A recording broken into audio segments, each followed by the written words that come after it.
살아계신 하나님, 오늘도 주님을 예배하기 위해 또 하나님의 말씀을 또 마음으로 받기 위해 또 하나님 앞에 이렇게 저희들 모였습니다. 우리의 영육간의 모든 형편을 하나님이 아십니다. 하나님, 저희들을 불쌍히 여겨주시고 자비를 베풀어 주시고 긍휼히 여겨주옵소서. 하나님의 은혜가 아니면, 하나님의 도우심이 아니면 저희들 한순간도 주의 뜻 가운데 살아갈 수 없는 연약한 인생들입니다. 오직 하나님의 약속의 말씀을 마음에 품고 그 말씀을 믿는 믿음으로 또 그 말씀이 주는 소망으로 저희들 이 삶을 살아가고 있습니다. 주님 주신 이 믿음, 주님 주신 이 소망 부끄럽지 않도록 하나님께서 끝까지 저희들을 붙들어 주옵소서. 오늘 한 시간의 말씀을 오직 주 성령님께 의지하며 저희를 사랑하시는 예수님 이름으로 기도드립니다. 아멘. 우리는 이 세상에 나올 때 아무것도 가지고 온 것이 없죠. 그러니까 모태에서 적신으로 붉은 몸으로 벌거벗고 이 세상에 나왔습니다. 그리고 어느 날 어느 순간 하나님이 저희들의 심장을 멈추게 하시고 또 주고 계시는 호흡을 거두어 가시고 지금 우리 몸속에 있는 그 영혼을 취하여 가시면 우리는 그날 그 순간 이 세상의 온 모습 그대로 적신으로 빈 몸으로 이 세상을 떠나갈 겁니다.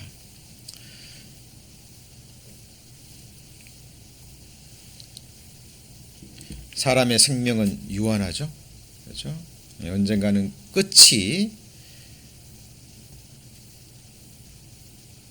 있습니다. 그렇죠? 그리고 우리에게 주어진 시간은 빠르게 지나가고 그 시간이 지나가면 생명은 멈춥니다. 미국에는 이런 양초가 없죠. 근데 기억나시죠? 한국에 저 어렸을 때는 이런 양초밖에 없었어요. 양초와 불이 붙으면 어느 순간 타들어가고 그 양초는 끝이 납니다. 마치 모래시계처럼 위에 있는 모래알이 어느 순간에는 다 떨어지거든요.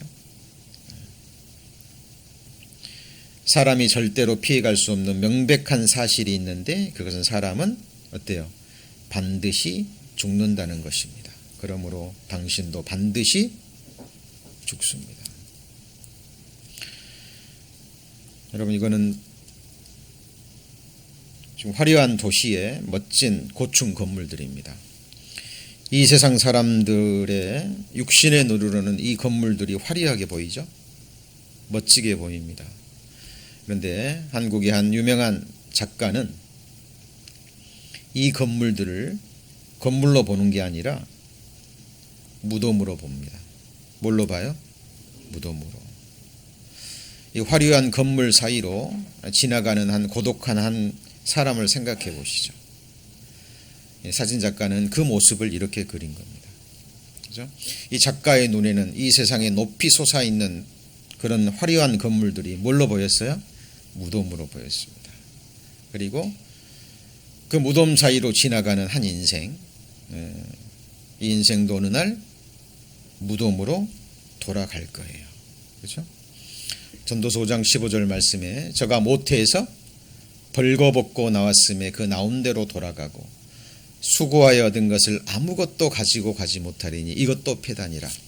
어떻게 왔든지 그대로 가리니 바람을 잡으려는 수고가 저희에게 무엇이 유익하랴. 일평생에 어두운 데서 먹고 마시며 번뇌와 병과 분노가 있느니라.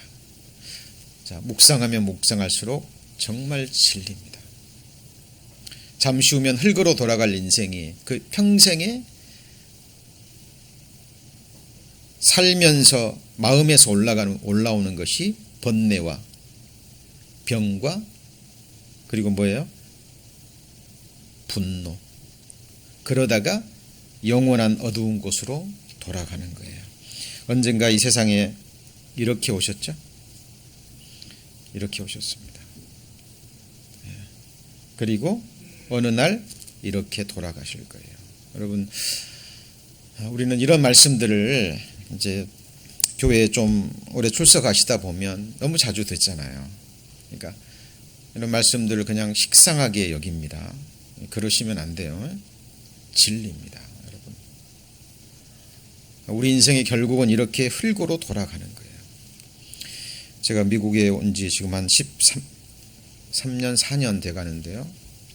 결혼 주례도 많이 했습니다만은 장례 집전을 훨씬 더 많이 했습니다. 물론 나이 드시고 술을 다 하시고 가신 분도 계시지만 젊었을 때 아주 젊은 나이에 아직 한창일 나이에 갑작스러운 사고로 재앙으로 죽음을 건너가신 분도 많았습니다. 어느 날 갑자기 전화가 울립니다. 새벽에 기도가 됩니다. 전화를 받는데 오늘 아침에 교통사고로 돌아가셨다는 거예요.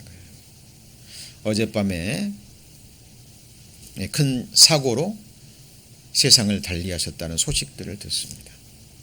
여러분, 우리는 이런 이야기를 지혜로운 사람은요, 자기 이야기로 받아들입니다. 그렇죠? 화무 11홍이라는 말이 있잖아요.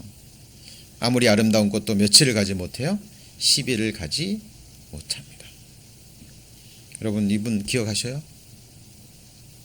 어서 많이 본 분이죠. 영화 배우입니다. 빌 머레이. 할리우드의 연기파 배우죠. 할아버지가 다 됐죠. 이분의 젊었을 때 모습입니다. 이분은 기억하십니까? 어서 많이 보지 않았어요? 네? 어우, 예, 우리 고영재님 눈매가 숀 코넬입니다. 제가 초등학교 때로 기억이 돼요. 저희 형이 아버지한테 얘기해서 이 영화는 꼭 봐야 된다고, 좋은 영화라고 아직도 기억이 나요. 그래서 형 손을 잡고 4살 위의 형인데요. 그 손을 잡고 영화관에서 처음으로 이 숀 코넬을 본 것 같아요. 007. 정말 멋진 배우였죠. 이분입니다. 이분. 이런 배우가 이렇게 됐어요. 그죠? 예. 세계적인 배우잖아요. 헐리우드의 유명한, 정말 너무나 멋지고 화려한 세상 사람들의 그 스포트라이트를 받으면서요. 멋진 삶을 살았던, 그래서 부와 재물과 영광을 얻었던 이분도 세월 앞에 이렇게 되셨어요. 자, 이 헐리우드에서 멋진 생을 산 한 유명한 배우와 시골의 한국의 한 농부와 별 다름이 없죠. 다시 한번 볼까요? 이분과 우리 시골 할아버지와 뭐 다른 게 보입니까? 죽음 앞에 이르려면요, 다 똑같습니다. 이 사진도 유명한 사진 작가예요. 왜 이 할아버지 뒤에 소가 있을까요? 오늘 지금 3주째 배우는 시편 49편 말씀의 주제가 뭡니까? 존귀에 처하나 깨닫지 못하는 사람은 멸망하는 짐승과 같아요. 이 할아버지 육체 속에 하나님의 형상대로 지음받은 너무나 존귀한 영혼이 있고, 그 영혼을 창조하신 창조주 하나님의 거룩한 목적과 계획이 있는데, 그 하나님을 찾지 않고 만나지 못하고 죽음을 건너가기 전에, 흙으로 돌아가기 전에 이 진리를 깨닫지 못한다면 그 사람은 멸망하는 짐승과 다름이 없다라는 거예요. 왜 하나님께서 만물을 통해서 하나님의 뜻을 담아 두셨냐면, 인간은 어리석거든요. 인간은 미련하다고 성경에 되어 있습니다. 그래서 하나님께서 수많은 창조물들을 통해서 우리 인생의 결국을 보게 하셨어요. 배우라고요. 깨달으라고. 잡혀 죽기 위해 태어난 이성 없는 짐승과 같은 존재. 하나님이 주신 영혼으로 이 생각할 수 있는 힘으로 자기 인생을 생각하지 않으면 이렇게 멸망하는 짐승이 된다라는 거예요. 여기 보시면 내가 심중에 이르기를 인생의 일에 대하여 하나님이 저희를 시험하리시니 저희로 같이 읽어볼까요? 자기가 짐승보다 다름이 없는 줄 깨닫게 하려 함이라 하였노라. 이 깨닫는다는 게 영어 성경이나 원어 성경에 보면 보는 거예요. 그리고 understand입니다.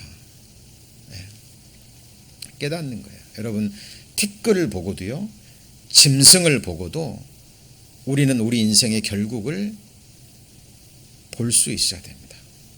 사탄막이 약한 영들은요, 이것을 계속 뒤로 미루게 만들고요, 이거를 가벼운 문제로 생각하게 만듭니다. 제가 이 말씀을 준비하면서 시편 49편을 본문을 수십 번, 아니 수백 번, 그 전에도 많이 읽었고 묵상했던 말씀이지만 수십 번, 수백 번 읽어야 보이지 않는 말씀들이 보이기 시작합니다.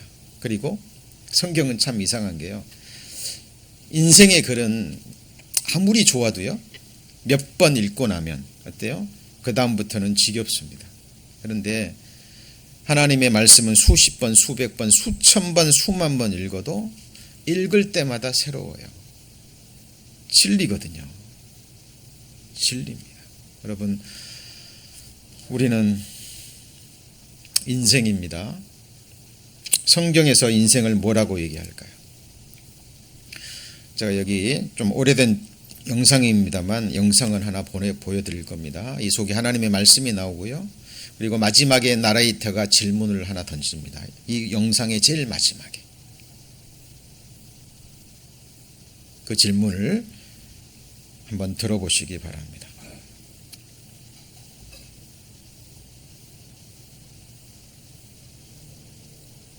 자, 소리 좀 켜주시죠.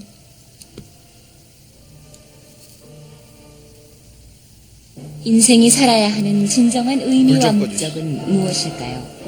거친 바다를 항해하는 작은 배처럼 우리 인생은 언제 불어닥칠지 모를 불행의 바람을 막을 수 없는 바다 위의 작은 조각배와 같습니다. 인생은 태어나서 자라며 결혼을 하고 자식을 낳고 늙어서 죽음을 맞습니다. 그러나 죽으면 다 끝이라는 사람의 생각과는 달리 죽음 뒤에는 하나님의 무서운 심판이 기다리고 있습니다.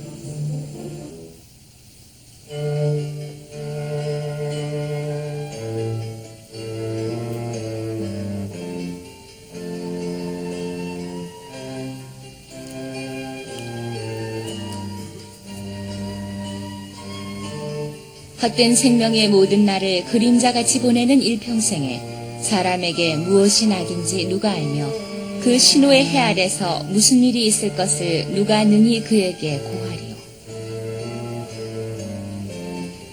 우리 인생은 욕망으로 인한 시기와 질투 때문에 서로 다투고 서로 싸우며 삶의 의욕을 잃고 육신의 소망은 점점 멀어져 갑니다. 그러나 세월은 거침없이 흘러 이제 당신도 늙어갈 수밖에 없습니다. 해는 떴다가 지며 그 떴던 곳으로 빨리 돌아가고 바람은 남으로 불다가 북으로 돌아가며 이리저리 돌아 불던 것으로 돌아가고 한 세대는 가고 한 세대는 오되 땅은 영원히 있도다.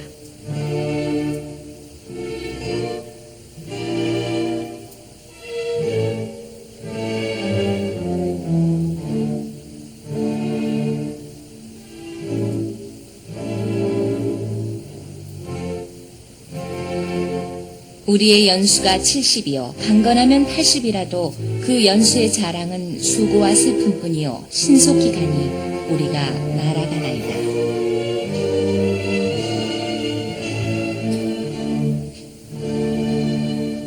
그대 인생이여 무엇을 얻기 위해 수고했는가?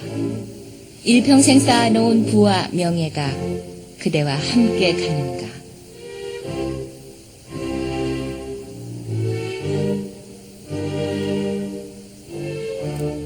올 때도 빈손, 갈 때도 빈손이 아닙니다.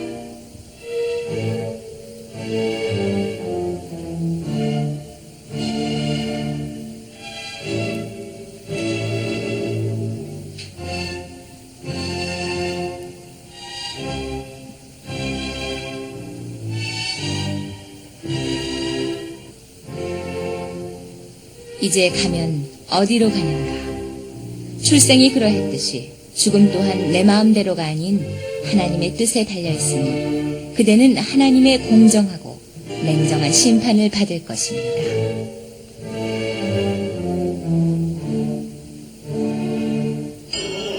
산천 천목은 젊어가고 우리네 인생은 늙어만 가네.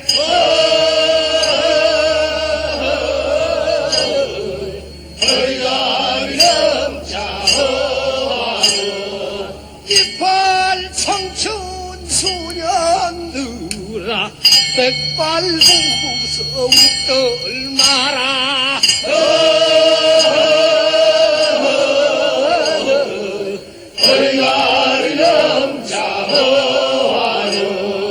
나도 어제 청춘 그대 육신은 흙으로 돌아가지만 그대 영혼은 어디로 가는가? 됐네.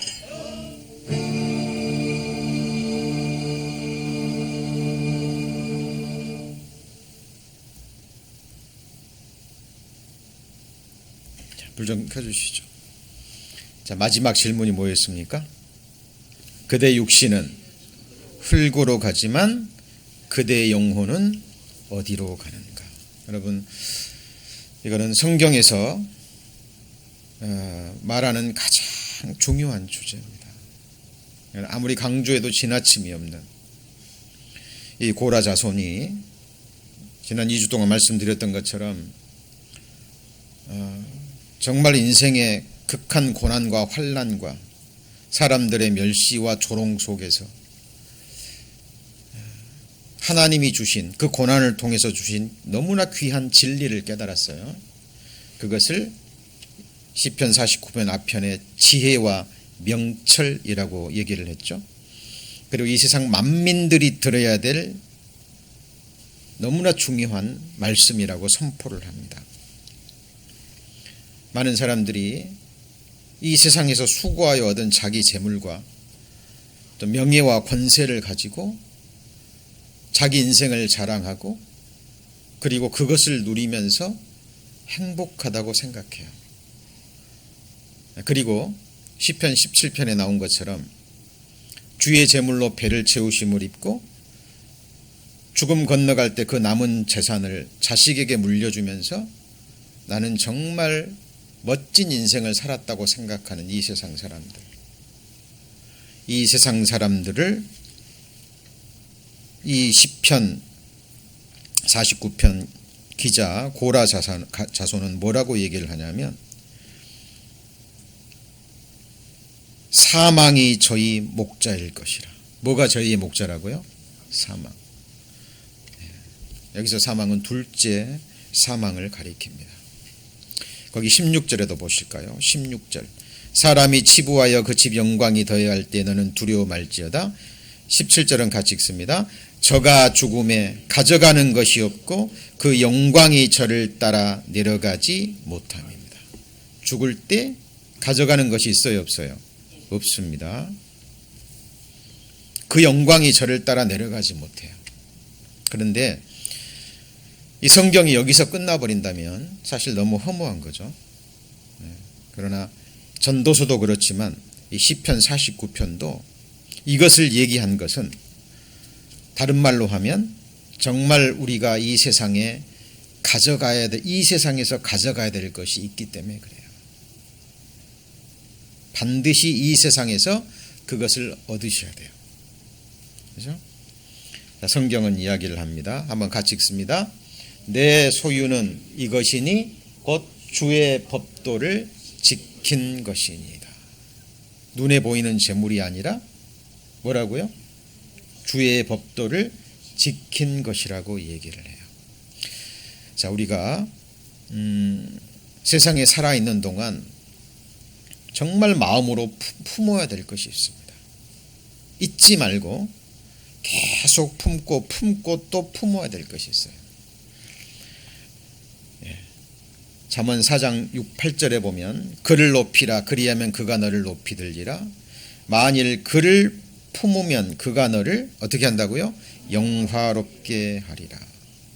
잠언 4장 앞에 보면 지혜와 명철입니다. 집에 가서 읽어보셔요. 잠언 4장 앞부분에 뭐라고요? 지혜와 명철. 이 잠언을 기록한 기자와 지금 고라 자손이 동일한 깨달음을 얻고 지금 세상 사람들에게 선포하는 거죠. 근데 이 하나님의 말씀에 귀를 기울이는 사람은 과거에도 그렇고 지금도 그렇고 마지막을 향해서 가면 갈수록 극소수가 이 하나님의 말씀에 귀를 기울입니다. 그렇죠? 시편 49편 고라 자손이 그 장구한 세월 동안 고난을 통해서 깨달은 너무나 중요한 진리, 그 지혜와 명철을 여러분은 마음에 품으셔야 돼요. 품을 때 이 지혜와 명철, 곧 하나님이죠. 그 말씀이 우리를 영화롭게 합니다. 구원의 가장 마지막 상태가 뭐예요? 영화입니다. 그죠? 이 몸까지 하늘의 영원한 부활의 몸을 입고 다시는 아프지도 않고 죽지도 않고 눈물도 슬픔도 저주와 재앙이 없는 영원한 나라에서 영생하는 복, 그것을 성경에서 영화라고 이야기를 해요. 그죠? 그래서 제가 지난 시간에 글을 높인다는 게 뭐라고요? 지혜와 명철이라 그랬는데 시편 49편에서 지혜가 무엇인지 배우셨죠? 그죠? 우리 원어 공부를 했습니다. 회개케 하는 지혜고 돌이키게 하는 지혜고 그 다음에 무슨 지혜라고요? 집을 짓는 지혜라고 얘기했어요. 왜냐하면 이 세상에 영원한 거처가 없기 때문에. 그리고 명철이라는 게 뭐라 그랬어요? 원어 공부 우리 했죠? 자, 이해력, 지력 깨닫는 거예요. 여기서 지금 종귀에 처하나 같이 보시죠. 깨닫지 못하는 자는 이 깨닫다는 이 단어가 바로 명철인 거예요. 그리고 성경에서 이 깨달음에는 반드시 행함으로 이어져요. 뭐로 이어져요? 행함으로. 자, 오늘 아까 우리 영상에서 나레이터가 그랬잖아요. 그대 몸은 흙으로 돌아가지만 그대 영혼은 어디로 돌아가는가? 질문을 던졌죠? 답을 얻으셔야 되잖아요. 여러분, 이 세상에서 육신이 잠깐 사는 그 새 집으로 이사 갈 때도 얼마나 준비하고 계획하고 이사 갑니까? 그렇죠? 그런데 한 번 가면 다시는 돌아올 수 없는 영원한 집으로 가는데 그 누구도 아닌 내가 가는 영원한 곳인데 그곳이 어딘지를 몰라요.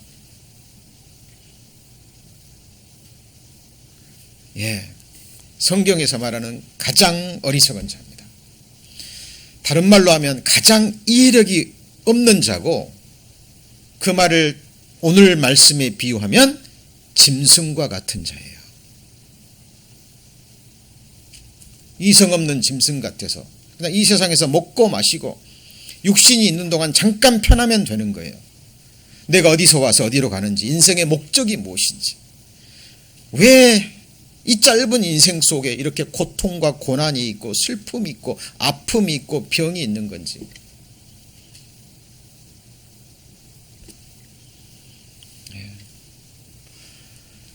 이해할 수 없는 일들이 이 세상에 너무 많잖아요. 여러분, 질문 던지시고 답을 얻으셔야 돼요. 찾는 자에게 그 답이 주어집니다. 자, 오늘은 저기 보세요. 시편 49편 18절에 보시면, 저가 비록 생시에 뭘 축하해요? 자기를 축하합니다. 살아있는 동안에 자기를 축하해요. 이게 무슨 말이냐면 자기가 자기를 뭐 하는 거죠? 칭찬하는 겁니다. 역으로 얘기하면 이 앞에 부분에 그 말씀드렸잖아요. 이 세상에서 재물과 영광을 얻었어요. 그죠? 많은 집과 땅을 자기 이름으로 칭하고, 자기 스스로만 축하할 뿐만 아니라 스스로 좋게 함으로 사람들에게 뭘 받죠? 칭찬을 받아요. 그러니까 당신은 정말 성공한 사람, 세상 재물도 권세도 명예도 그리고 자녀들도 잘 커서 정말 이 세상에 부러움을 사는 사람, 당신은 정말 성공한, 이 세상에 성공한 몇 사람 중에 안 되는 정말 훌륭한 사람이라고 스스로도 축하하고 다른 사람들로부터도 칭찬을 받아요. 어때요? 이런 사람이면 이 사람은 성공한 인생입니까? 자, 오늘 말씀을 잘 들어보시기 바랍니다. 성경에 세 종류의 칭찬이 나와요. 첫 번째는 자기가 자기를 칭찬하는 칭찬입니다. 여러분, 자기 개발서나 이런 심리학자들이 쓴 책을 보면 자기를 칭찬하라 그래요. 이해는 갑니다. 무슨 의미에서 그렇게 말하는지. 그런데 성경과는 완전히 달라요. 이거는 자기를 부정적으로 보라는 게 아니에요. 그죠? 실상을 보라는 겁니다. 성경에 자, 우리가 어떤 자기를 칭찬하는 자로 더불어 감히 짝하며 비교할 수 없느나 그러나 저희가 같이 읽습니다. 자기로서 자기를 헤아리고 자기로서 자기를 비교하니 뭐가 없어요? 지혜가 없어요. 여러분, 지혜가 없는 자 짐승과 같다 그랬죠. 그죠? 자기로서 자기를 헤아리고 자기로서 자기를 비교하니 뭐가 없어요? 지혜가. 하나님이 주시는 진짜 지혜가 없다라는 거예요. 어떤 길은 사람의 보기에 바르나 같이 보실까요? 필경은 사망의 길이니라. 많은 사람들이 스스로의 가치 기준을 가집니다. 내가 남에게 피해 주지 않고 내가 원하는 인생, 내가 하고 싶은 일 하면서 이 한평생 멋지게 살면 되지 않느냐. 그리고 스스로 자기를 축하하고 칭찬해요. 어리석다라고 얘기합니다. 자, 여기 잘 보시죠. 옳다 인정함을 받는 자는 여기 뭐라 그랬죠? 자기를 칭찬하는 자가 아닙니다. 여러분 스스로 여러분 가치 기준을 가지고 여러분을 바라보지 마세요. 이 정도면 됐다. 안 됩니다. 여러분 인생을 여러분 한 번 주어진 천하보다 귀한 인생이잖아요. 여러분을 지으신 하나님 앞에 서셔야 돼요. 자, 첫 번째 칭찬이 자기가 자기에게 하는 칭찬이죠? 지혜롭다고요? 아닙니다. 어리석습니다. 그러면 남들에게 칭찬은 어떨까요? 자, 물론 성경에 이런 말씀도 있습니다. 타인으로 너를 칭찬하게 하고 내 입으로는 말며 외인으로 너를 칭찬하게 하고 내 입술로는 말지니라. 이 말은 그럼 남이 너에게 칭찬하게 하라 이런 말이 아니에요. 이 말을 깊숙이 들어가 보면 무엇은 하지 말라는 거예요. 네 입으로 너를 스스로 칭찬하지 말라는 겁니다. 자, 물론 이 세상 사람들에게서 남들이 하는 칭찬이 있습니다. 그것도 두 종류예요. 세상 사람들이 하는 칭찬. 그러니까 하나님의 사람들이 아니라 어떤 사람들이요? 세상 사람들이 하는 칭찬입니다. 그죠? 예. 이 칭찬을 받는 사람들은 거기 그 사람들의 마지막에 나오잖아요. 시편 49편 18절에 저가 비록 생시에 자기를 축하하며 스스로 좋게 함으로 사람들에게 칭찬을 받을지라도 그 역대의 열조에게로 돌아가리니 영영이 뭘 보지 못해요? 빛을 보지 못합니다. 이 사람 어디 갔다는 거예요? 지옥 갔다라는 얘기예요. 어둠의 세계로. 여러분 다른 사람들이 당신 성공했군요. 당신은 참 잘 살았군요.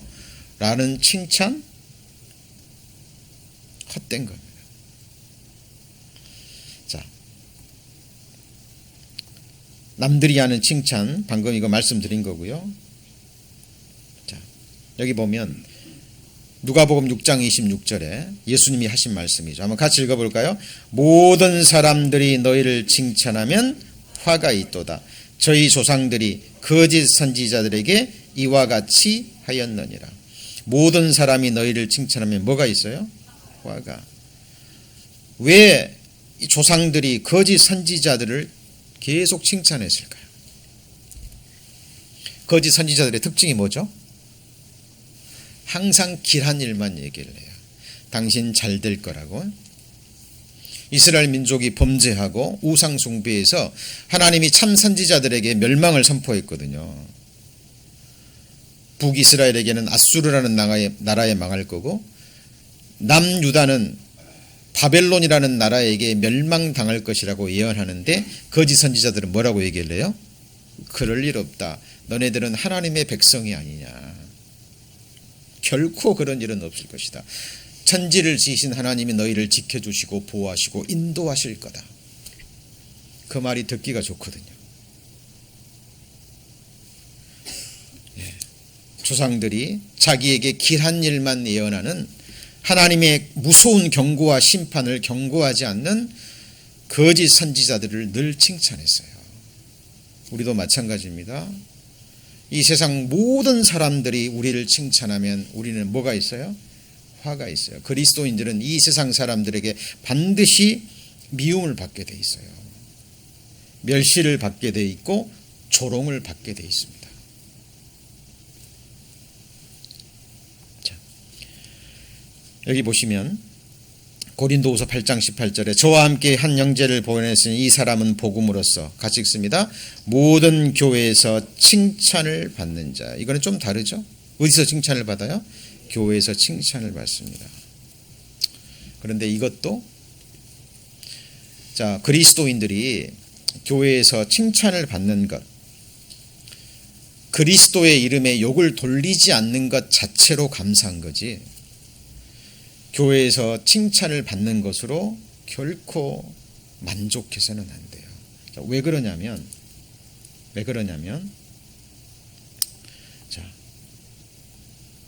그 이유를 살펴보겠습니다. 여기 보시면 이로써 그리스도를 섬기는 자는 하나님께 기뻐하심을 받으며 사람에게도 뭘 받아요? 칭찬을 받는. 좋은 겁니다. 하나님의 이름에 욕을 돌리지 않았다는, 영광을 가리우지 않았다는 것에서. 그런데 이 사람이 지금은 칭찬을 받지만 이 칭찬이 언제까지 갈까요?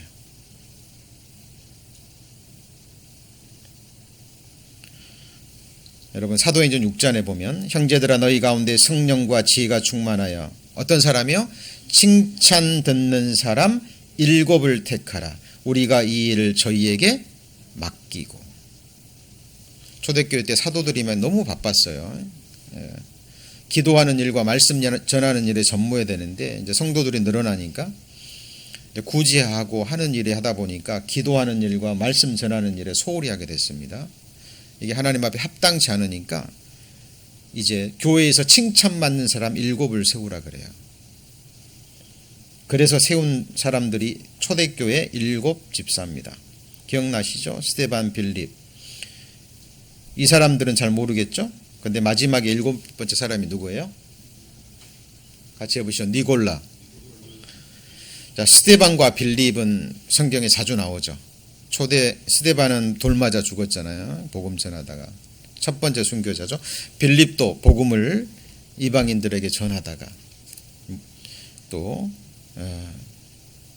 하나님 앞에 쓰임받은 사람이고요. 이 브로고로, 니가노르, 디몬, 바메나는 이 사도행전 6장 외에는 나오지 않아요. 근데 이 니골라라는 사람 왜 집사로 선출이 됐죠? 교회에서 칭찬을 받은 사람이었어요. 사람들에게. 그런데 이 칭찬이 언제까지 가냐가 말이에요. 초대교회에 큰 핍박이 일어났을 때 이 니골라라는 사람이 피신을 했습니다. 은둔을 했던 것 같아요. 그리고 은둔하면서 하나의 교리를 만들어냅니다. 그런데 그 교리가 발람의 교훈과 동일한 교훈이에요. 발람의 교훈이 뭐죠? 그 모압 왕이 발랍이라는 선지자에게 사주하잖아요. 이스라엘 백성들을 좀 저주하라고. 근데 그 선지자가 하나님께 축복받은 백성을 내가 어떻게 저주하냐. 오히려 축복을 합니다. 근데 그 모압 왕이 엄청난 재물을 가지고 유혹했잖아요. 그러니까 재물이 탐난 거예요. 나중에 비법을 알려줍니다. 이스라엘 백성들이 하나님의 저주를 받는 비법.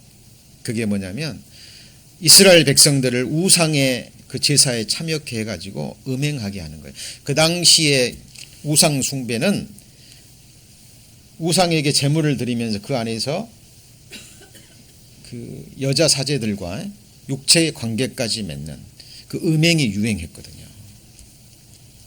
그러니까 이스라엘 백성들을 유혹해서 너네들 제사에 참석해 하면 돼. 자연스럽게 뭐 할까요? 음행에 빠집니다. 그리고 하나님의 진노를 받아요. 이 니골라라는 초대교회 처음에는 칭찬받는 집사였는데 나중에 은둔하면서 하나의 교훈을 만들어내는데 그게 뭐냐면 우리는 구원 받았으니까 영혼 구원은 받았으니까 육체는 원래 악한 거야. 그러니까 육체로 짓는 그 죄는 어쩔 수 없는 거야. 그래서 육체로 짓는 음행과 어떤 음란죄와 이런 것들은 자유함을 줘버린 겁니다. 이 교훈이. 그죠? 자, 하나님께서 이제 저희들 영혼 구원을 받았으니까 이제 육체로는 아무렇게나 살아도 된다고 가르칩니까? 그렇지 않습니다. 그죠? 구원받은 그리스도인들에게는 죄를 지면 반드시 징계가 있고, 그렇죠? 거기에 따르는 하나님의 연단과 훈육이 있거든요. 반드시 있습니다. 그리고 그 모든 것으로부터 구별되라고 더욱 거룩해지라는 가르침인데 이 니골라는 바로 이 교훈을 만들어냈는데 초대교회 믿음이 연약한 사람들에게 큰 호응을 받습니다. 그래서 하나의 당이 만들어지는데 그것이 바로 니골라 당이에요. 그렇죠? 자, 오직 내게 이것이 있으니 내가 같이 읽습니다. 니골라 당의 행위를 미워하는도다 나도 이것을 미워하노라. 이 나가 누구죠? 예수 그리스도입니다. 자, 이와 같이 내게도 니골라 당의 교훈을 지키는 자들이 있도다. 일곱 교회 중에 버가모 교회에 칭찬을 하시면서 하나님이 책망하는 장면입니다. 그러니까 원래 육신이 약한 거기 때문에 육신으로 짓는 죄들은 그냥 묵인해 버리는 이 니골라 당의 교훈이 고린도 교회에 퍼져가지고요. 고린도 교회의 음행이 쫙 퍼져버린 거예요. 구원 받았으니까. 원래 육체는 약한 거니까. 이것이 자 여기 보시면 그러나 내가 두 가지 책망할 것이 있나니 거기 내게 무슨 교훈이요? 발람의 교훈을 지키는 자들이 있도다. 발람이 발락을 가르쳐 이스라엘 왕 앞에 올물로와 우상의 제물을 먹게 하였고 또 행음하게 하였느니라. 14절 다음에 바로 15절이죠. 발람의 교훈을 얘기하면서 이와 같이 내게도 무슨 교훈이요? 니골라 당의 교훈. 그러니까 같은 본질적으로 같은 교훈이에요. 자, 제가 지금 무엇을 말하는 거죠?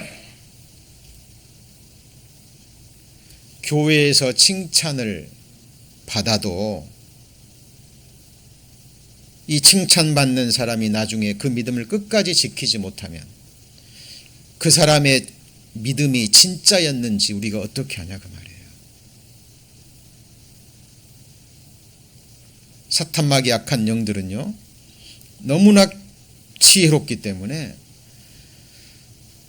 좀 열심히 살고 충성하고 이런 사람들에게는 사람들의 칭찬을 통해서 그 영광을 자기가 취하는 가운데 마음이 높아지고 그러므로 또 멸망에 이르게 하는 일들이 얼마나 많습니까? 여러분 사울이 칭찬받는 자였어요. 그죠? 이스라엘의 초대왕 사울 칭찬받는 자였죠? 예. 기골이 장대했습니다. 너무나 멋진 사람이었지만 자기를 너무 낮추는 겸손한 자였어요. 그래서 기름을 받습니다. 기름 부음을 받고 왕이 되잖아요. 그런데 그 겸손한 마음 끝까지 지켰어요? 아닙니다. 여러분 솔로몬도 지혜자였잖아요. 하나님이 내게 무엇을 줄고 재물 달라 그랬나요? 영광 달라 그랬나요? 쾌락을 달라 그랬나요? 아닙니다. 아버지가 만들어 놓은 이 위대한 나라를 잘 다스릴 수 있는 지혜를 달라고. 이런 솔로몬이 나이 들어서 첩들과 연애하면서 배도해버립니다. 칭찬, 사람들에게 받는 칭찬. 여러분 거기에 여러분 마음 두시면 안 돼요. 그리고 누군가가 여러분을 칭찬하면 물론 감사하다는 말은 해야 되겠죠. 그렇죠? 그런데 그 영광은 바로 누구한테 돌려야 돼요? 하나님께 돌려야 됩니다. 그리고 거기에다 마음 두셔도는 안 돼요. 사람의 비방도 도라는 봐야 되겠죠. 그러나 그것도 무익한 겁니다. 데마도 마찬가지였죠. 데마 사도 바울로부터 칭찬을 받았던 사람이에요. 같이 보실까요? 나의 동역자 데마. 그런데 나중에 변심했죠. 부겔로와 허모게네가 있습니다. 소아시아에 있는 사도 바울이 감옥에 있을 때요. 이 두 사람만큼은 나를 찾아줄 줄 알았어요. 누구만큼은요? 이 두 사람만큼은. 내가 감옥에 갇혔을 때 나를 찾아줄 줄 알았는데 아시아에 있는 모든 사람이 나를 버렸는데 그 중에 부겔로와 허모게네를 특별히 지명합니다. 이 두 사람도 칭찬받는 자이지만 칭찬받는 그 삶을 끝까지 살았습니까? 여러분 아니에요. 아닙니다. 반대로 이 세상에서도 멸시를 받고 조롱을 받고 때로는 잘못 살아서 교회에서도 멸시와 조롱을 받았다 할지라도 정말 중심에서 돌이켜서 자기의 죄를 깨닫고 다른 말로 하면 오늘 시편 49편의 주제처럼 그동안 내가 정말 짐승처럼 살았구나. 내가 짐승과 다름이 없었구나. 라는 걸 깨닫고 중심에서 돌이키고 나머지 생에 얼마나 남지는 모른다 할지라도요. 정말 회개하는 삶을 살고 하나님 앞에 돌이켜 산다면 성경에 나오는 마지막 칭찬이 있습니다. 세 번째 칭찬이 무슨 칭찬이에요? 하나님께로부터 오는 칭찬이에요. 여러분 인생의 여러분 표대가 여기가 돼야 돼요. 여기가. 여러분의 모든 인생이 여기서 계산이 됩니다. 그러므로 때가 이르기 전 주께서 오시기까지 누구도 판단치 말아요? 아무도. 그가 어두움에 감추인 것들을 드러내고 마음의 뜻을 나타내시리니 그때에 각 사람에게 하나님께로부터 뭐가 있어요? 칭찬이 있으리라. 저는 마음이 좀 해이해질 때요. 세상으로 가려고 할 때 마음이 좀 어려움이 있을 때요. 이 말씀을 늘 생각합니다. 시간의 흐름 속에 어느 날 저는 죽음을 건너갈 거고 죽기 전에 주님 오실 수도 없고 그리스도 앞에 설 텐데 여러분 그때는 천만 천군 천사들 앞에서 온전케 된 의인들 앞에서 한 사람 한 사람을 불러낼 겁니다. 누가요? 하나님이. 그리고 그 앞에 하나님께서 칭찬, 그리스도의 심판대 앞에서는 같이 보실까요? 칭찬과 책망. 왜냐하면 하나님은 공의의 하나님이시거든요. 잘 보십시오. 인생의 삶은 관계 속에서 살아가요. 이것도 1대1의 관계입니다. 하나님과 나와의 1대1 관계, 그렇죠? 가정에서는 남편과 아내, 자식과 부모의 1대1의 관계, 직장에서, 교회에서 사는 동안 우리는 각각 사람과 사람의 1대1의 관계 속에 살아요. 여기에는 공이라는 게 있는 거예요. 하나님이 가장 중요하게 여기시는 거예요. 인간만이 죄 때문에 고민해요.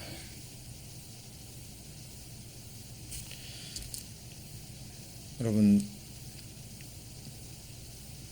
고등학교 졸업이건 대학교 졸업이건 졸업식 날 되면 졸업 가운을 입고 서죠. 그리고 공부를 잘한 사람이나 어떤 특이한 그죠 이력 있는 사람에는 특별 상장이 주어집니다. 그 많은 졸업생들과 뭐 가족들 앞에서 그 이름이 호명되고 상이 주어지고 영광을 받습니다. 근데 이 세상에 주어지는 그런 것들은 그 순간이 지나면 잊혀져 버리죠. 근데 여러분 이걸 생각하셔야 된다니까요. 천만 천군 천사입니다. 성부 성자 성령 성삼위 하나님 앞에서 천만 천군 천사 앞에서 구약시대부터 신약시대까지 모든 온전케 된 의인들 앞에서 한 사람 한 사람이 이름이 호명되고 그리고 그 사람들 앞에서 어두움에 감추인 것들. 뭐에 감추인 것이요? 어두움에 감추. 두 가지입니다. 선악간에 행한 것.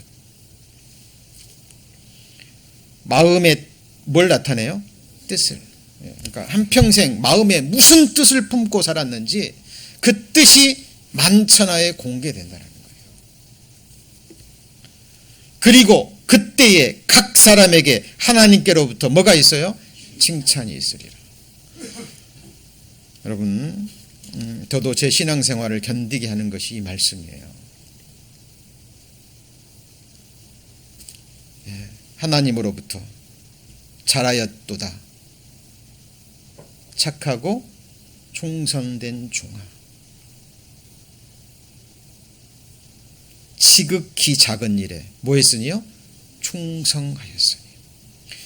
네가 막 큰 일에 충성했으니 이런 말이었다면 저는 정말 낙담했을 거예요. 하나님은 너무 감사해요. 어떤 일이에요? 지극히 작은 일. 하나님 보시기 아니에요. 인생들 보기에. 문제는 그 일을 어떤 마음으로 언제까지 하냐고 말이에요. 여러분, 제가 첫 시간에 고라자손이 지은 시편 중요한 말씀들을 말씀드렸죠. 고라자손 중에 한 사람은 평생의 성전에서 아침마다 지지는 일. 무슨 일이요? 지지는 일. 지지는 일이 뭔데요? 음식 만드는 일이에요. 그러니까 그 한 가지 일을 평생 동안 아침마다 성전에서 지지는 일을, 그 지극히 작은 일을 언제까지 했어요? 끝까지. 성전의 문지기, 문 지키는 일, 오늘날로 말하면 도어맨이에요. 그거를 긴요한 직분으로 여기고 그거를 충성되이 행한 고라자손입니다. 여러분, 그때 각 사람에게 하나님께로부터 뭐가 있어요? 칭찬이.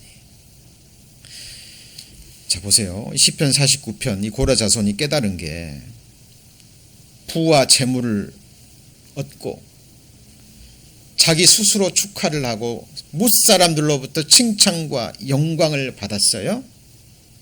근데 그 사람이 죽을 때 그걸 가져가요? 못 가져간다니까요. 그들의 열조에게로 돌아가는데 영영이 빛을 보지 못해요. 영영이 지옥입니다. 여러분, 이 경고를 받으셔야 돼요. 이 경고를 받으셔야 돼요. 여러분, 구원 받으셨습니까? 그렇다면 더더욱 받으셔야 됩니다. 왜냐하면 백보자 심판대는 서지 않는다 할지라도 그 사람은 어디에서요? 그리스도의 심판대. 이게 산자의 심판입니다. 한 번 죽는 것은 사람에게 정하신 것이요 그 후에는 뭐가 있죠? 심판이 있으리니. 오직 이면적 유대인이 유대인이며 할례는 마음에 할지니 신령에 있고 의문에 있지 아니한 것이라. 같이 읽습니다. 그 칭찬이 사람에게서가 아니요 다만 하나님에게서라. 진짜 유대인이죠. 여러분, 손으로 한 할례는 보이잖아요. 확인할 수 있죠. 근데 마음의 할례는 보여요, 안 보여요? 안 보여요. 이게 하나님의 백성이라는 결정적 징표입니다. 표징, 사인.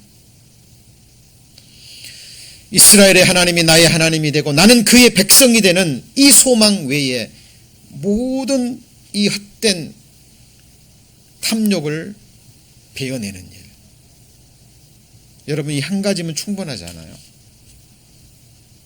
이 사람은 하늘에 썩지 않고 더럽지 않고 영광스러운 기업이 자기 것이 되는 거예요. 그죠? 그리고 죽음 건너갈 때 15절입니다. 49편 15절. 49편 15절 같이 읽습니다. 하나님은 나를 영접하시리니 이러므로 내 영혼을 음부의 권세에서 구속하시리로다. 하나님은 나를 뭐예요? 영접, 죽음 건너갈 때 그 나라로, 그 영원한 거처로 나를 영접하는 이 진리, 여러분 이 진리를 뭐 해야 된다고요? 깨달으셔야 된다니까요. Understand, see. 이것이 성경에서 말하는, 같이 볼까요? 지혜와 명철. 근데 이것이 너무 중요한 것이기 때문에 내가 이걸 한번 깨달았다 그래서 그냥 안주해버리고 그냥 두어서는 안 된다니까요. 두렵고 떨림으로 이 하나님의 약속의 말씀이 내게 실상이 될 때까지 정말 이 썩어질 몸이 영화로운 몸을 입고 그 나라에서 이 눈으로 그 아름다운 천국과 부활의 몸을 입은 영화롭게 된 자기 모습을 실제로 볼 때까지 우리는 두렵고 떨림으로 이 구원을 어떻게 가야 돼요? 이루어 가야 되는 거예요. 여러분, 이거는 남의 문제가 아니에요. 남의 문제가 아닙니다. 스스로 찾지 않으면 안 돼요. 여러분 잘 보십시오. 지난주 목요일에도 한 자매님이 저에게 개인적인 질문을 던졌습니다. 그 의인의 자손들은 성경에 의인들에게 하신 약속도 있잖아요. 그런데 그 말씀들을 보면은 서로 충돌이 되는 것처럼 보여요. 어떤 말씀에 보면 의인의 자손에게는 천대의 복을 받는다 그랬는데 그런 말씀도 있죠. 그런데 성경에 보면 의인들의 자손들이 복을 받지 못하는 경우도 있잖아요. 그죠? 사무엘의 자녀들 의롭게 살았어요? 아닙니다. 그리고 그 열왕들의 삶을 보면 아버지가 잘 살았다 그래서 자식이 잘 삽니까? 아니면 부모가 잘 못 살았어요. 그러면 자식들이 또 악하게 되는 경우도 있지만 부모는 악한데 그 자식은요 선하게 산 경우도 있거든요. 그렇죠? 물론 하나님이 이 세상에 있는 동안 하나님이 베풀 수 있는 이 세상적인 은혜와 축복과 심판을 연기하신다든지 더 많은 기회를 주실 수는 있어요. 그거는 성경에서 얼마든지 확인할 수 있습니다. 그런데 결론은 자기가 찾아야 돼요. 누가 찾아야 돼요? 자기가. 왜냐하면 천국에 가도 누가 가요? 예, 지옥에 가도요. 내가 가요. 아무도 살아줄 수 없다니까요. 예. 여러분 이 사실을 시편 49편 시편 기자는 말하고 있는 겁니다. 이 고라 자손뿐만 아니라 모든 지혜자들이 하나님의 명철을 받은 자들이 공통으로 얘기하고 있는 겁니다. 시편 16편도 한번 보시죠.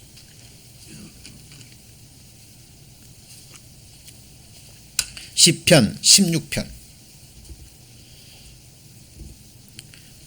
시편 16편 2절입니다. 811페이지 시편 16편 2절. 내가 여호와께 아뢰되 주는 나의 주시오니 그 다음 뭐라 그랬죠? 주밖에는 나의 복이 없다 하였나이다. 여러분을 지으시고 여러분에게 필요한 모든 것을 공급하시고 죽음 건너갈 때 여러분을 영접하실 분은 주님밖에 없어요. 3절도 같이 읽습니다. 땅에 있는 모든 성도는 존귀한 자니 나의 모든 즐거움이 저희에게 있도다. 여러분이 하나님 보실 때 정말 존귀한 자입니다. 그리고 자 10절 16편 10절도 볼까요? 자 이는 내 영혼을 음부에 버리지 아니하시며 주의 거룩한 자로 썩지 않게 하실 것임이니이다. 여러분 이게 성경의 믿음의 선진들 모든 그리스도인들의 믿음의 궁극이에요. 그러기 위해서는 이 몸이 결국 썩어져서 흙으로 돌아가서 구더기가 달게 먹는다는 것 깨달으셔야 되는 것이 먼저입니다. 그죠? 예. 그렇다면 이제 다음 주부터는요. 그렇다면 하나님이 나를 영접하는 이 진리, 그죠? 성경에서 말하는 가장 중요한 진리, 이 부분을 조금 더 자세하게 그리고 여러 말씀들을 찾아가면서요 배워갈 겁니다. 여러분 나는 이것을 이미 안다라고 생각하지 마시고요. 너희가 믿음에 있는가 너희 자신을 시험하고 뭐라고요? 확증하라. 어제 천국에 가지 못하고 죽음을 건너간 한 사람이 있다면 그 사람에게 정말 필요한 것은 무엇일까요? 무엇일까요? 지금 우리가 듣고 있는 이 말씀을 통해서 회개하고 복음을 믿고 영생을 얻는 이 얼마의 시간, 그 시간이 가장 아쉬울 거예요. 여러분 우리에게 언제까지나 시간이 주어진 게 아닙니다. 세상에서 들려오는 소식들을 보십시오. 이 세상은 날로 악해집니다. 무서운 일들이 계속 일어나고 있어요. 그죠? 여러분 주님 앞에 갔을 때 이 마지막으로 여러분의 인생이 정리가 돼야 됩니다. 옳다 인정함을 받는 자는 자기를 칭찬하는 자가 아니요 오직 주께서 칭찬하는 자니라. 이것이 우리의 표대가 돼야 돼요. 이것이 우리 인생의 목적이 되어야 됩니다. 이 마지막 날, 마지막 순간을 향해서 여러분 우리에게 주어진 하루하루 그 시간을 정말 치열하게 준비하셔야 됩니다. 시간이 얼마 남지 않았어요. 얼마나 시간이 주어졌는지 모릅니다. 우리에게 총명이 남아있을 때, 뭐가 남아있을 때요? 총명이. 조금이라도 더 건강할 때 여러분들 성경 마음에 품으셔야 됩니다. 자, 오늘 마지막 말씀으로 잠언. 아까 잠언 4장 8절 기억나십니까? 잠언 4장 8절. 오늘 마지막 말씀으로 읽고 마치겠습니다.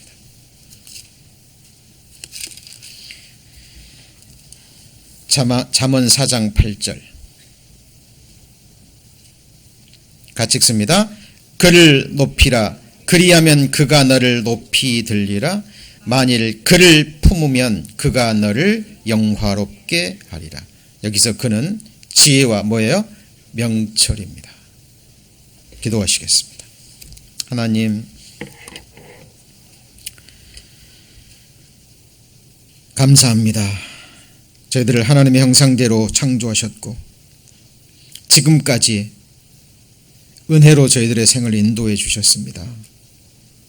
지금은 이렇게 살아있지만 언제 어느 순간에 하나님께서 저희들의 영혼을 부르실지, 언제 이 세상을 떠나갈지 저희들 알지 못합니다. 오늘이라 일컫는 동안에 우리에게 조금이라도 건강과 또 정신의 총명이 남아있는 동안에 이 하나님의 말씀을 붙들 수 있도록, 하나님의 경고의 말씀을 마음에 품을 수 있도록, 이 지혜와 명철의 말씀을 우리 마음판에 깊이 새길 수 있도록 하나님 도와주옵소서. 그러므로 하나님이 저희들의 영혼을 그 나라로, 영원한 나라로 영접하시는 그 진리를 밝히 깨닫고 진리가 주는 자유함, 진리가 주는 소망 가운데 저희들 나머지 삶을 오직 주님과 동행할 수 있도록, 주님의 사람들과 동행할 수 있도록 우리의 삶을 지켜주옵소서. 악한 영들, 또 오늘 들은 말씀 앗아가기 위해서 온갖 괴계를 펼칠 줄 알고 있습니다. 주께서 도와주옵소서. 예수님 이름으로 기도합니다.